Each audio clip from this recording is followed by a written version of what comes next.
ഞാനിപ്പോൾ മലപ്പുറം കുറ്റിപ്പുറത്താട്ടോ. ഒരു കുറ്റിപ്പുറത്തുള്ള ഒരു HP പമ്പാണ്. ഞാൻ അതിൻ്റെ ബാക്ക് സൈഡിൽ ഇപ്പോൾ ഇങ്ങനെ ഇരിക്കണതാണ്.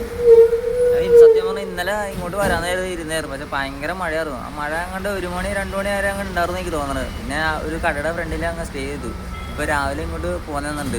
ഇവിടെ വന്നിട്ട് ഈ HP പമ്പിൽ വന്നിട്ട് കുളിച്ച് ഡ്രസ്സൊക്കെ മാറി സെറ്റായിട്ട് ഇങ്ങനെ ഇരിപ്പല്ല, ഒന്ന് ചായയും കുടിച്ചു കിട്ടോ. അത് വേറൊരു ടെസ്റ്റാണ്, ഞാൻ പറയാം. ഡ്രസ്സൊക്കെ കളിച്ചിട്ട് എങ്ങനെയാണ് ടെസ്റ്റ് എന്ന് വെച്ച് കഴിഞ്ഞാൽ എന്താ പറയുക, ഞാൻ ചായ കുടിക്കാൻ പോയതാണ്. ആ ചങ്ങായി അവിടുത്തെ ഒരു പയ്യനാണ്.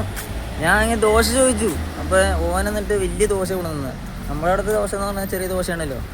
ഞാൻ പറഞ്ഞു അതിന് നല്ല പൈസ ആയിരിക്കുന്നത് കൊണ്ട് ഞാൻ പറഞ്ഞു ഇത് വേണ്ട, എനിക്ക് ചെറിയ ദോശ മതിയാറുമെന്ന് തോന്നുന്നു. അപ്പോൾ അത് മാറ്റാൻ പറ്റില്ലെന്ന് പറഞ്ഞു. അങ്ങനെയാണെങ്കിൽ എന്നാൽ കുഴപ്പമില്ല, ഇത് മതി എന്ന് പറഞ്ഞു.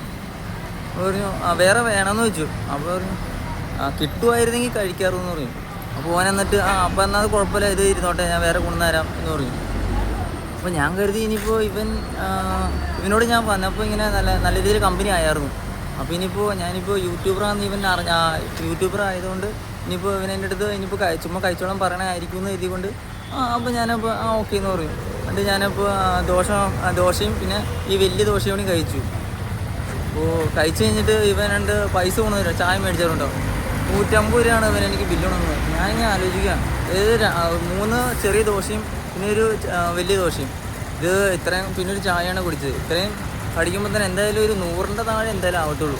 150 രൂപ എന്ന് പറയുമ്പോൾ തന്നെ ഞാനിങ്ങനെ ആലോചിക്കാം. ഞാൻ അപ്പോൾ അവൻ്റെ അടുത്ത് ചോദിച്ചു, ബ്രോ ഇതിന് 150 രൂപ എങ്ങനെയാണ്? ഇത് 150 രൂപ. അപ്പോൾ പുള്ളി റേറ്റ് വന്നു 40 രൂപ. ഇതിന് ഓരോന്നിന് 40 രൂപ.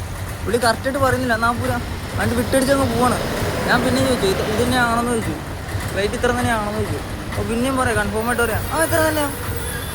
എന്നിട്ട് ഞാൻ എന്നിട്ട് പിന്നെ നമുക്ക് 3 തവണ ചോദിച്ചിട്ടും പിന്നെയും അത് തന്നെ എന്ന് പറയുമ്പോൾ പിന്നെ നമ്മൾ ചോദിക്കണം ശരിയല്ലോ. 2 കൗണ്ടറിൽ പോയിട്ട് ഐക്കാർഡ് ചോദിക്കുക, അത് ഞാൻ ഇത്ര സാധനമാണ് കഴിച്ചത്, ഇത്രയും രൂപ 150 രൂപ ആവുമോ എന്നിങ്ങനെ ചോദിച്ചു. അപ്പോൾ പുള്ളി അതിനും വലിയ ബിസിനസ്മാൻ. പുള്ളി ഇങ്ങനെ കാണിച്ചിട്ട് അതിന് കാൽക്കുലേറ്ററിലൊക്കെ എന്തൊക്കെ കാണിച്ചിട്ട് സോറി എന്താ പറയുക 100 രൂപ എന്ന്. അപ്പോൾ ഞാൻ പറഞ്ഞു നിൽക്കാൻ അത് ഓരോന്നിൻ്റെ റേറ്റ് എന്ന് പറയാൻ മതി. ഞാൻ എന്നിട്ട് എൻ്റെ കാൽക്കുലേറ്ററിൽ കൂട്ടിയിട്ട് ഞാൻ തന്നെ കാണിച്ചു കൊടുത്തു. 80 രൂപയിലൊക്കെ ആവത്തുള്ളൂ എന്ന് പറഞ്ഞു. ആണോ എന്നാൽ ചെയ്തേക്കൊണ്ട് പുള്ളി വിട്ടടിച്ചൊരു പോക്ക്. പിന്നെ ഞാൻ ഗൂഗിൾ പേ ചെയ്തിട്ട് ഞാൻ അങ്ങ് പോന്നു. രാവിലെ തന്നെ നമ്മുടെ മൈൻഡ് എന്തോ പോലെ.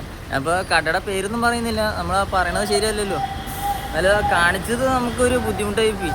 ഇപ്പോൾ ഞാനൊരു യൂട്യൂബറാണെന്ന് പറഞ്ഞിട്ട് പോലും എന്നോട് ഇങ്ങനെ കാണിച്ചിട്ടുണ്ടെങ്കിൽ ഒരു സാധാരണക്കാരൊക്കെ ആയ ആളുകളൊക്കെ ആ ഹോട്ടലിൽ കയറി കഴിഞ്ഞാൽ എത്രമാത്രം പറ്റിച്ചിട്ടുണ്ടാവും ഒന്ന് ചിന്തിച്ച് നോക്ക്. ഞാനൊരു യൂട്യൂബറാന്ന് പറഞ്ഞിട്ട് പോലും എനിക്ക് അതായത് 80 രൂപയുടെ സാധനം 150 രൂപയ്ക്ക് അവർ സെയിലാക്കാൻ നോക്കി. അപ്പോൾ പിന്നെ എന്തായാലേ ഞാനിപ്പോൾ ഇവിടുന്ന് പോകാൻ നോക്കുകയാണ്. ഇവിടുന്ന് കോഴിക്കോട്, കണ്ണൂർ, കാസർഗോഡ് അങ്ങനെ പോകാൻ കരുതിയാണ്. മെയിൻ റോഡ് ഇങ്ങനെ നേരെ. രാവിലെ തന്നെ മൈൻഡ് എന്താ പറയുക ഇങ്ങനെ കേട്ടപ്പോൾ പോയി.